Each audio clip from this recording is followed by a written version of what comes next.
All right. Are you excited for yet another food heist? I am. Very good. I am. Eggs. Tell It's me not it's eggs this time. Oh, come on. Well, it's because it's not modern. It is not a Oh. modern day. This happened 5 years ago. 5 years ago, in the long, long ago. In the long, long ago. During COVID. 4.5 years ago. This was September of 2020. Okay. Somebody in Canada stole, just drove off with a truck. Mm-hmm. It was a delivery truck that never appeared, full of $230,000 Canadian of steak. Okay. They looked into it and they realized, like, they tried to figure out, hey, why didn't the delivery driver show up? And it turned out that the entire trucking company didn't exist. Oh, that's cool. It was fake, and it was called Transport Pascal Charland. And here's the best part of this story. So $230,000 of steak whisked away.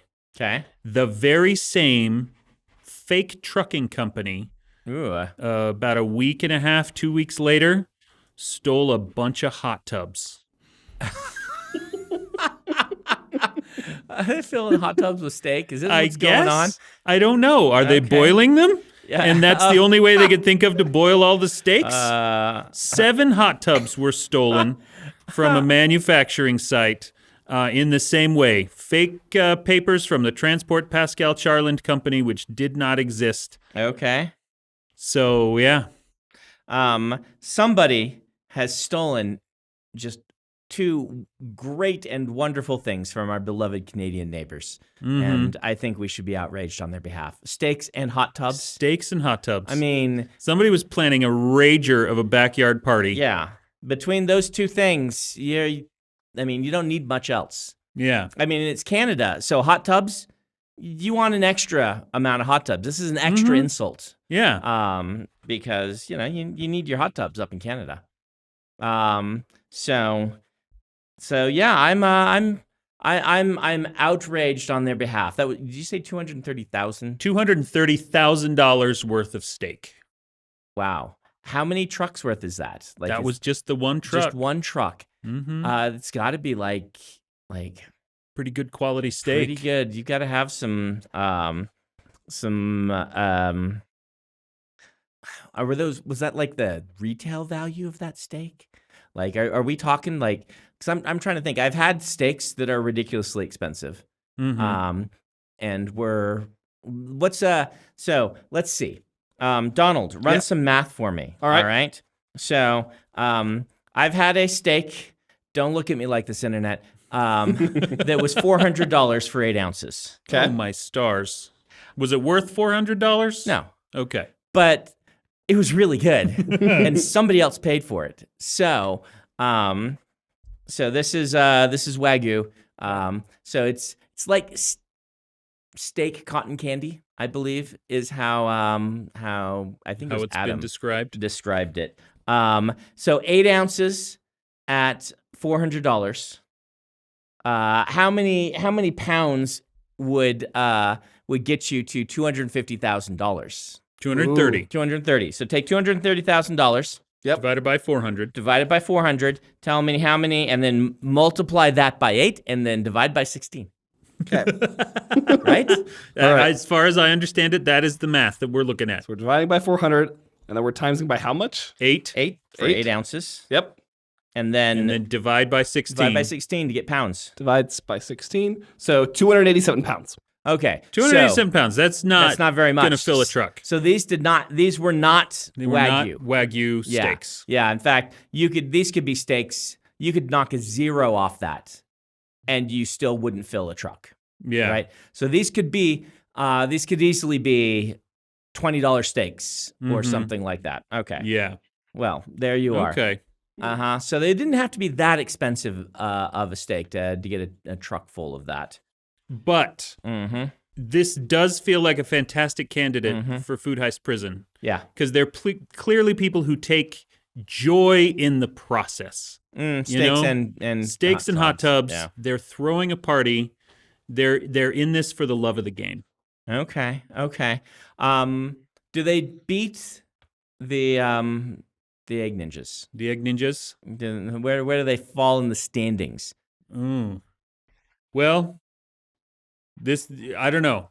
This is 4 years ago.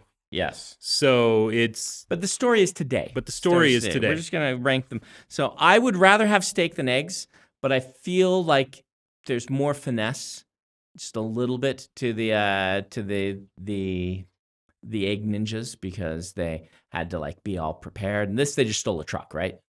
Well, I mean, they created a fake transporting company so that they could. Oh, okay. And the trucks that took, they have photos of the trucks. Transporting company. And they were two different trucks. Okay. All so right. it's a fairly large operation. Okay. So they're moving up in my estimations. Yeah. Do you think that they beat? Do we have to come up with a fancy name for them? I feel like we should, but I don't know what it would be. The internet didn't give you any this time? No. Yeah. There weren't any. We were not replete with puns this time. Okay. The ribeye robbers? That's not bad. Yeah. I mean, just a simple alliterative one. It's not a very wonderful pun, but you could do something with rare. I'm leaning more towards the party side. Like, because they did hot tubs too, right? Steaks and hot tubs. Mm-hmm. These are the backyard bandits. These are the house party hooligans. House party hooligans. That's not bad. I like that. All right, house party hooligans. Yeah, house party hooligans. I'm going to put them above the egg ninjas. I am. Okay. If I'm going to know one of these groups, I think I want to go to the house party with hot tubs and steaks. You just get style points for stealing 7 hot tubs. Yeah, if they hadn't stolen the hot tubs, they wouldn't have. Yeah, just steak. Yep. And stealing the truck as well. Yeah. That doesn't show the level of finesse that we see in emptying one truck. All right. There we go. But there you go. Yep. The house party hooligans above the egg ninjas. Also known as the poachers, because that is such a great name. Yes. So all right. Q&A episode. Q&A. Basically, listener response. I've wanted to do more of these. We did one a couple months back where Donald just gathers comments on our videos. We want you to know that we're listening to you. And we're only going to do that if Donald listens to you first and tells us the things, because, we care. We don't care that much. We pay Donald to care. That's right. We are more than willing to pay Donald. Wait, do we pay Donald? Oh, man. No, we don't. I do You'll it for the love of the job. You'll find out where that money goes instead. Yes. Coming up soon. We may have spent Donald's paycheck. Yeah. Dang it. Well, how apt that you lead in with that. So from episode 194, which is the Goodreads reviews and Paddington review, the first one I've got is from It's Cola Candy. I hope Dan sees this. Or Donald, please show him. I love the Marauder novels, Cherry Dogs Forever. Also, I need to know who the heck Grendel is. I saw a lot about this. Dan, people care about your series. Oh, that makes me happy. I just really wanted you to know that. Yeah, I'm glad that you want to know where Grendel is. That question is answered fairly solidly in book 3, which is the hard one to find. So find book 3. It's called Active Memory. There you go, listeners. See, this is an example of the commutative property of loving our audience. Yeah. That we ask Donald to love the audience, and therefore we, in some way, love the audience. There you are. There you are.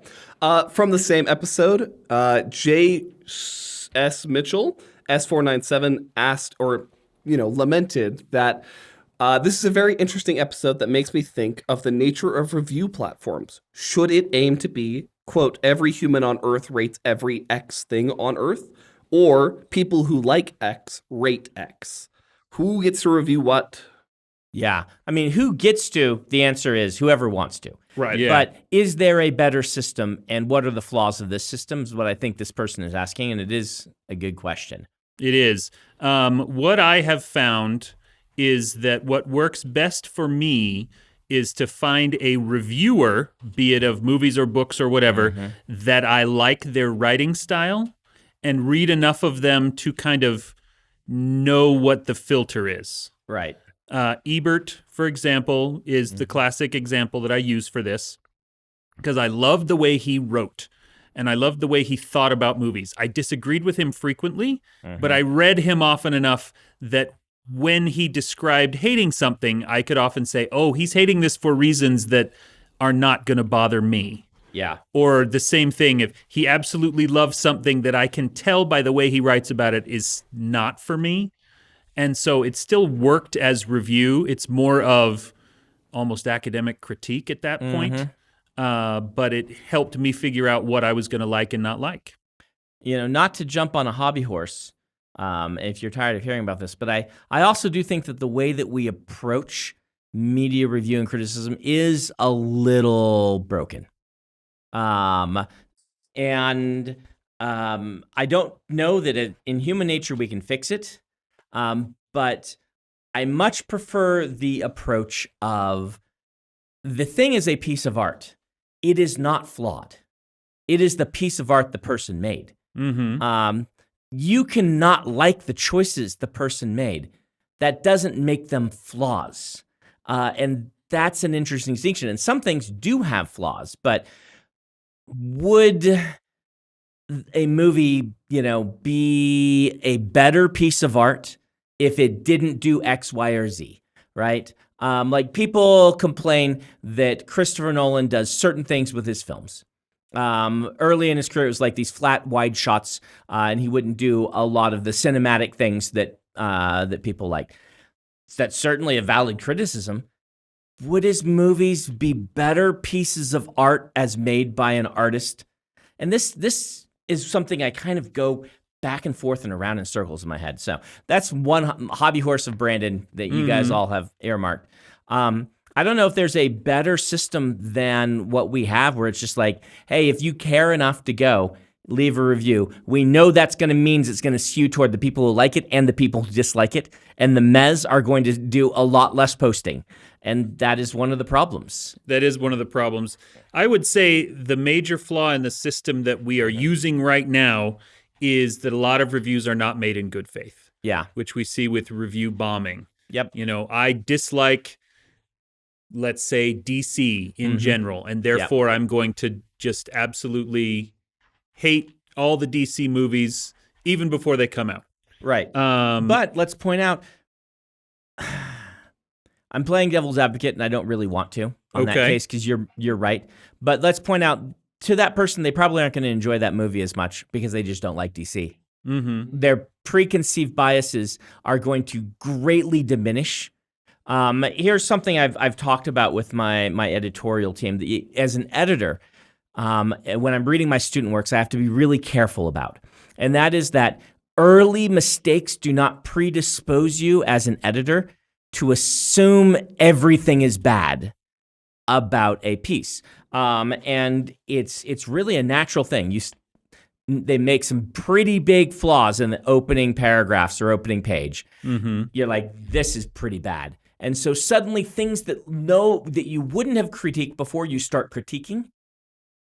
And as an instructor, I have to step back and be like, are these actually problems? Or is it that I've been turned against the piece? As a viewer, you don't have to care about that, right? If you get turned against the piece, you're lost to it. You can hate it for whatever reason you want to. But I think being aware that we do that, right? Like, if a movie turns me off and I'm not into it, what's the famous example? The example I often use is Cars 2, right?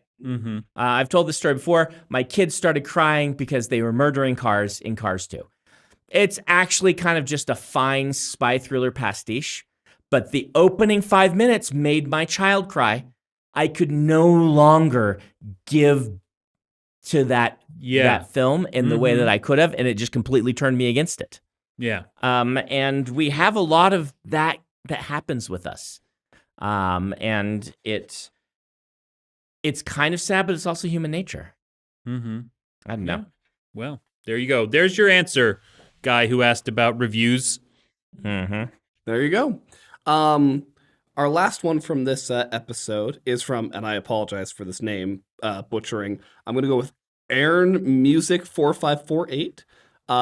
Let's be clear about why Words of Radiance is top rated. That's the one where after thousands of pages of denial and depression, Kaladin accepts his powers and does a hero landing on the shattered plane. That's a Paul riding the sandworm moment, and it hits hard in all caps. And I saw a couple, or I shouldn't say a couple, a lot of responses to this. Brandon, why do you think it's the highest rated? I think there's a lot of arguments of it. Okay. Why do I think Words of Radiance is the highest rated? I mentioned some of this in the same episode, that if you don't like the first book, you don't go to the second book. That does not explain how, in general, there is not a correlation between second books rising. You'll find as many that rise as that fall, because now you have set expectations. And as I've also talked about in the Stormlight Archive, expectations can be a fickle master. It's another one of those things where if you're expecting a 10 and you get a 9, suddenly it may as well be a 4. It might as well be a 4. I was reading a thread on Reddit the other day on like the sci-fi one subreddit, full of people bashing the new Dune movies. Just rip it, and I feel like they got into this mindset that everything must be wrong. They were not just critiquing, some of the things that people commonly critique about the Villeneuve, where he doesn't really care about dialogue that much. It's like the shots, the visuals, the setting thing, like the whole everything. They were down on. I'm like, wow. And the thread just was completely negative, just full of negativity on something that I feel like people turned on a dime. Which happens a lot, and that might have to do with expectations. It might have to do with a lot. So why is Words of Radiance? So number one is I think that Words of Radiance had high expectations from book one, and then did as good or better a job of doing kind of the same things that book one did. Because of that, the people who didn't like book one are gone, and it does definitely some new things, but it uses some of the same things. Like I start breaking this in book 3 because I feel like if I had done it again in book 3, it would then become a cliche, right? Yeah. And so books 1 and 2 use some of the same, just the same narrative. I don't want to call them tricks, but strategies. Yeah. And then book 3 uses them, but then turns them against you.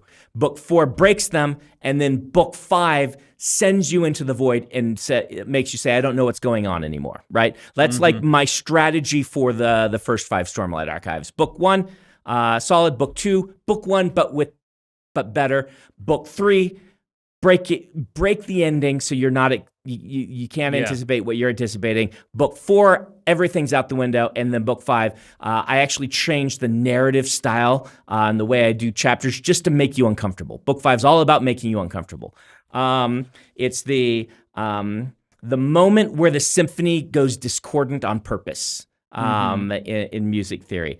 So why is that? Book 2 is kind of, in some ways, the celebratory lap. It's like, I know I got you from book 1. I'm going to give you even a little bit more than you expected. Plus, the people who didn't like book 1 aren't there.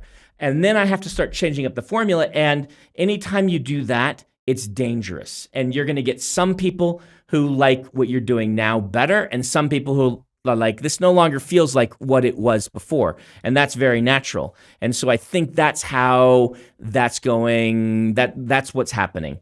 Maybe. That's just my philosophy on how it worked. I could have guessed in the outlines before I wrote the books that book 2 would have been the top. I would have had double difficulty deciding if it was book 2 or book 3 that people would have picked. I knew it wouldn't be book 1 because too many people would try that it wouldn't work for, and I knew books 4 and 5 were going to be breaking the formats on people deliberately. So. Yeah, well, there you go. That's kind of my philosophy on it. It's a victory lap. That's why. Even though it doesn't feel like one, I'm doing the same things, but I'm just magnifying them a little bit. Okay. There you go. Well, we'll go down to Ruining Edgar Allan Poe, episode 193. I'm curious to hear what people have to say. I'm worried that the family of the people who run this thing will be like, I'm sorry, Brandon, we really tried to make something fun. We're now sad.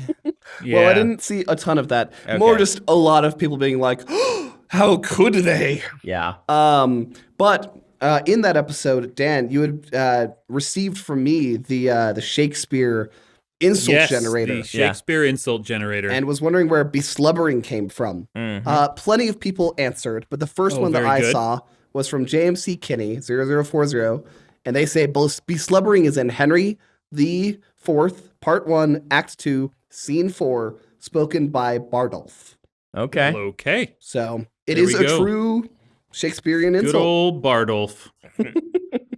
But past that, the Gray Initiate 3680 asks, genuine question. Considering how prolific Brandon is, how has neither he nor Dan written a series of shorts taking place in Food Heist Prison? I feel like the idea basically writes itself. My answer to that is my answer anytime somebody suggests a story to me. Why don't you write it, Gray Initiate something or other? It sounds like a great idea, and you should do it. Main reason being that Dan and I know that when we mix, we have to mix in certain ways to co-author. Otherwise, it gets weird. Yeah, we have to start from a fairly serious place. Yeah.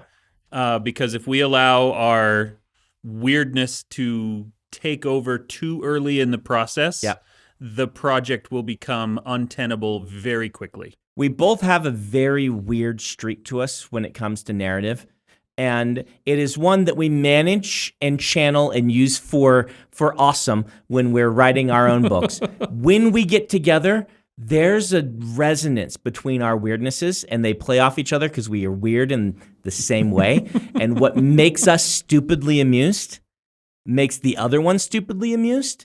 And because of this, it's very dangerous. Yeah. So if we were to start with a premise as silly as Food Heist Prison, what we would end up with would be unreadably self-absorbed. Yes. We know this because we've tried before. Yeah. Yeah. Okay. Yep. Well, Bee's Knees 42, and I don't know if we'll have time to answer this, but we'll try, asks, really enjoyed the Tim Ferriss interview. You said something about typesetting, 12-point courier, manuscript format, and things in the publishing industry that are too nerdy to talk about there. Can you talk about it on the podcast?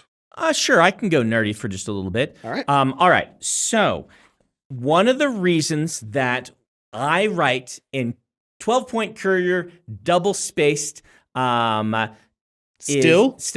Wow. Still. Nice. Is because in the old days, it is to proofread, you need to be able to tell which size of dash is on the page, because a hyphen, an M dash, and an N dash look very, very similar, but mean different things to the typesetting and English nerds. And a lot of modern fonts are not, Peter will know the actual term, but they're not monospaced. They're not uniform in the spacing that each character is given. Yeah. Meaning the fonts just look better if an I takes up less space than an H. It just reads better to most people. And so modern fonts that were printed in, that's the way it is. Courier is whatever it's called, a monospace font or whatever. Yeah. The I takes up the exact amount of space that an H takes up. Like not the letter, but the space it's given on the page. This gives you certain advantages. The typesetters can then look and see exactly how big the M and N dash are because they know they can measure it. It takes up this much space and the line is this long, so therefore we know which one this is. Hyphens, you usually mark an M dash with double hyphen, even to be like, this is the long one. Beyond that, they can estimate really easily how many letters make a page, and from the word count of a document, they can get or from the page count of a document, they can get the word count. You can push a button on Word that'll tell you this exactly. They didn't have Word in the 50s. They had a 400-page thing that they needed to look at and know a word count in general, so they would know when they changed it to a different font about how many pages that would be. So therefore, everyone wrote in Courier to standardize so that if you said, I'm sending you a 300-page manuscript, they knew how long that was. and how long it would be in other formats. They knew that the typesetters could look and see each letter very easily and know what they were, and all of these things that became standard. Same reason that in my manuscripts, I underline to mean italics, because italics is easy to miss by the typesetters, and underline's easy to see. So underline means italics, and I never italicize, I underline. Yeah. And double spaced, because back before we had comments and track changes, you needed extra space for the editor to write all their double marks. spaced. I still use 2 spaces after a period. I know, and it drives me crazy. Was done to keep the computers or the typewriters from jamming, right? Or something like that. I don't know why it was done. It used to be important. Yes. It isn't anymore. Yep. But you still do it. Still do it. And it drives me up the wall. It looks right in manuscript format. It looks wrong in every other format to me. Mm-hmm. But in manuscript format, if it's not 2 spaces after a period, it just doesn't look like a chapter's supposed to look. And so there's some nerding out for you. I stopped using Courier and I stopped using double space when I started writing on my iPad. Because it was easier to just let the document do what it needed to do, knowing that I no longer had to print it out and mail it in the way we used to do back in the day. I still did underline for italics until I started working here and Peter complained about it. Did he? Yeah. I do it. How can he complain about you doing it? He said, this isn't our style. We would normally have this in italics, not underline. And I'm like, okay. So I changed it. That's odd. I'll have to ask him about that. I wonder if he thought you meant to underline something. You were just using underline to mean italics. Possibly. Either way, it was a habit I was happy to break because it isn't necessary anymore. Yeah, none of this is necessary. I remember the day when the editors finally started saying, you can send us stuff in Calibri or Times New Roman. We don't care anymore. And it was like revolutionary when submissions could just go in not in manuscript format. And when that started disappearing, like all the old guard was like, this is the death of publishing. They can't be doing this. Which even as someone who writes in that, I found hilarious. Yeah. And this is kind of the classic Gen X story is that we grew up with one kind of technology. And now we work in a totally different kind of technology. And it's funny because we, in the grand scheme, we didn't break in that long ago. No. And yet we still were part of the last old guard that had to write in manuscript format. 2007 to 14 is when the big revolutions in the publishing industry happened, the last set of big revolutions. That's when changes to manuscript format, people starting to be able to submit and work electronically, should have been a decade or 2 before that. But, well, maybe not 2, but maybe 2. They could have started working electronically in the 80s, and they didn't. They waited till like 2011 or 12 before Toro was willing to take digital, even from a big author like me. It's when ebooks took over. It's when audiobooks started taking over. And it's when indie publishing became a legit thing. All of those revolutions happened in the 5 years. All at the same time. And we haven't had a big one really since. We've had genre revolutions as things, but no big technological shifts since then. So it's really weird that it all happened right in a row. And the way that you break in changed during that kind of same amount of time as well. Yeah. Okay. Just as I scroll back up, that's about everything I got from Ruining Edgar Allan Poe. I see that we've got, about 5 minutes? Okay. Yeah. Let's do Gaming is a Strange Art, which is episode 192. Dan, you're getting too predictable. According to KaleMick7476, Dan's contrarianism is getting predictable. I knew he was going to hate Marvel Rivals the moment the topic got brought up. Well, I don't hate Marvel Rivals. I think it is flawed. I mean, if anything, I like it more than Overwatch because Overwatch has really shot its own foot in the last year or so and done a lot of bad things. But it's true that I'm predictably contrarian. I won't argue with that. Yeah, maybe we'll do an episode on this. Before I was saying, hey, I finally saw Deadpool 3. I liked it more than I thought. And Dad's like, oh, I liked it much less than I thought I would. I'm like, oh, well, we'll maybe have to talk about that episode because Dan's being contrary again. Yeah, I didn't use the grumpy Muppet voice that he just made for you. Oh, No, you guys hear Dan in this voice. Everywhere else, he's grumpy Muppet. Just completely. He is the embodiment of Sam the Eagle. I thought that was Ben. That's true. That is Ben. You're all weirdos. Yeah, I'll take Statler and Waldorf though. Yeah. Should we ever? It would have been timely for us to talk about Civ 7. Have you played Civ 7? I've played a decent amount of Civ 7. Have you tried it yet? I haven't tried it yet. I've been reading a lot about it. Yeah. I'm planning to buy it and play it. So you if should we want to do and an we can episode, talk- I'll do it. Yeah. It's very worth talking about. They did a lot of interesting things. I guess the short version of it is I am shockingly bored. What? Really? Yeah. Oh. Mm-hmm. And I don't want to be bored.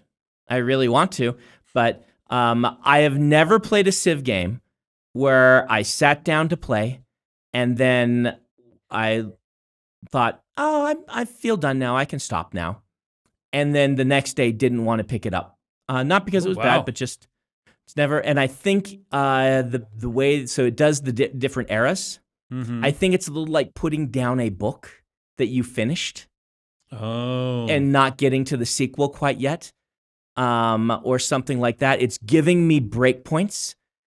Which Civ has never which done before. Civ has never done. And beyond that, it's just super easy. Like I've heard that complaint. I started about on like there's a like I didn't start on deity. I started on 2 ranks below deity, and I just stomped so hard. I'm like, all right, I'll go to the link right before deity. Just stomped so hard.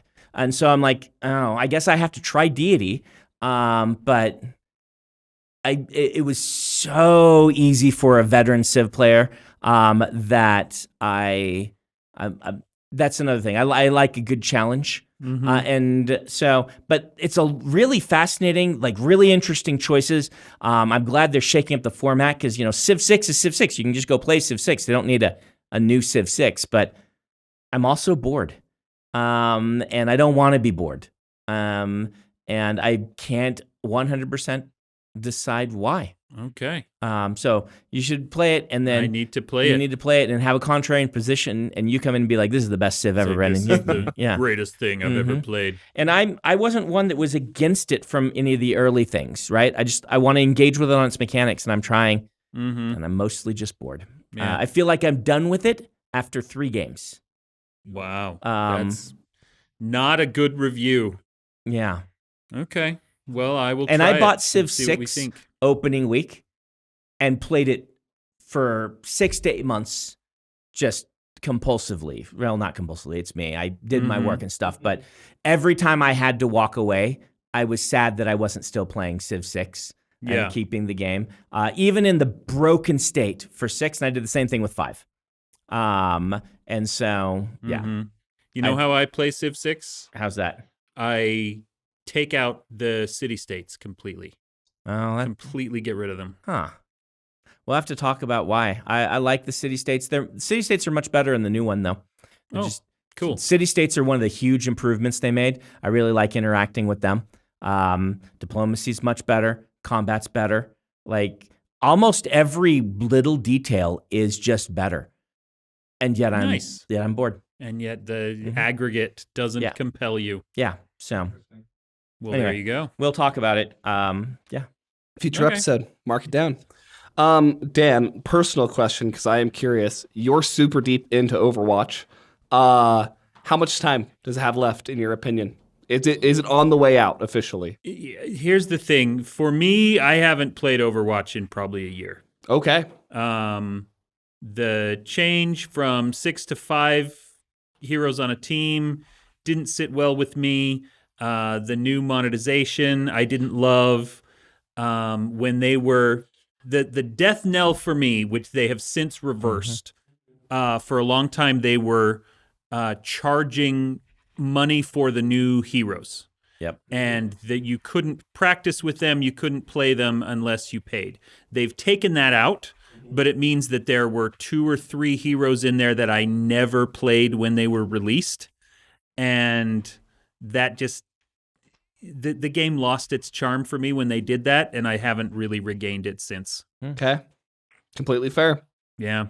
Well, I'll end us on one of the older questions from our fantasy coffee dates back when we were at the convention, which was, unpaid intern Donald, where are all the Wheel of Time characters on this list? Matt, Perrin, Rand, Moraine, Lan.